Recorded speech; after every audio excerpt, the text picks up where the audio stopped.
Angie's fun. She's kind of the gossip of the shop, you know what I mean? But thinks she's not. She's always telling people's business. I mean, she's kind of the person that you go to because she's fun and easy to talk to. But she just sometimes repeats maybe what you didn't want her to say. But she's also really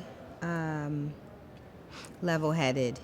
She doesn't get too up in arms about the guys, and she kind of speaks a lot of references that are really, really true. She speaks about a lot of things that are true, and she's also the counterpart to Calvin when he goes through things with the shop. I mean, before he can make decisions, autonomously, but now he's got Angie, who he's got to consider when he makes decisions because they're more than coworkers. They're partners. Since the first barbershop, there's been a lot of change. I mean, in the world, especially in the country. I mean, we've got huge socioeconomic conditions that are different. I mean, we had a housing crisis. We had banks. We had millions of people who lost their home. We had our recession. I mean, the biggest one that we've known, in this kind of generation. And a lot of people lost jobs. A lot of people had to figure out a way to stay afloat. Small businesses were affected a lot, which really affected the barbershop and the beauty salon, which is why we have the merging of businesses.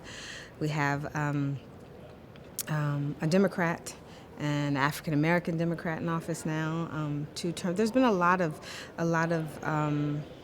great change. All the guys are great. I've worked with a lot of them before, and I know a lot of them before. I've worked with Cedric. I mean, I know Common outside of it. He's great.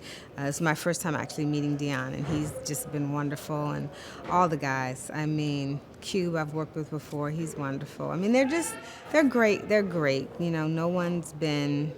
Eve I worked with before.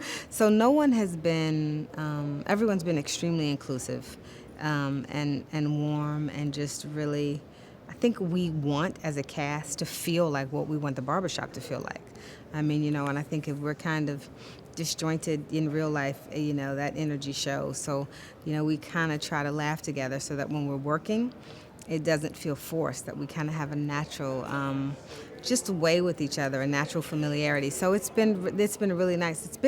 It's been really wonderful because I get to watch so many funny guys be funny.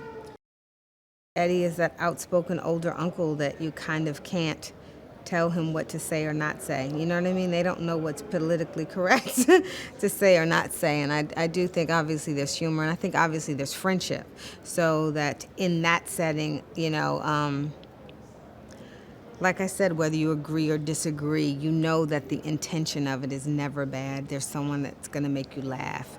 Whenever there's a really, heavy moment, we're going to come out of it with a joke, so that, we don't have to stay in this kind of heated debate or heated discussion. It just kind of moves, and as soon as someone says something, then it's okay because we're going to have somebody say something funny that's going to move the conversation, someplace else.